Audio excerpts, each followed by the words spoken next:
കുഞ്ഞുവാവൻ്റെ കണ്ണെവിടെ? അയൻപിക്കുട്ടാ, കുഞ്ഞുവാവൻ്റെ മൂക്കെവിടെ? Good boy. അൻപിക്കുട്ടാ, കുഞ്ഞുവാവൻ്റെ കൈ എവിടെ? Good boy. അൻപിക്കുട്ടാ, കുഞ്ഞുവാവൻ്റെ കാലെവിടെ? Good boy. തല എവിടെ? വയറെവിടെ? ഓക്കേ. പല്ലെവിടെ? പല്ല് നോക്കട്ടെ, പല്ല് തൊട്ട് കാണിച്ച്.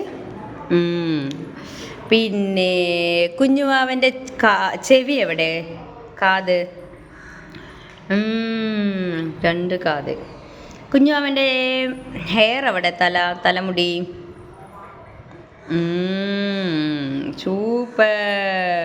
കുഞ്ഞുവാവൻ്റെ കഴുത്ത് എവിടെ? കഴുത്ത് നോക്കട്ടെ, കഴുത്ത് നോക്കട്ടെ. എവിടെ നോക്കട്ടെ, തൊട്ട്. ഓക്കെ. കുഞ്ഞുവാവൻ്റെ വയറെവിടെ? ഓക്കെ. ഇനി കുഞ്ഞുവാവ എങ്ങനെ ചിരിക്കണേ? ഇങ്ങനെയാണോ ചിരിച്ചത്? കുഞ്ഞുവാവൻ്റെ പേരെന്താ? അത് നിൻ്റെ പേര്.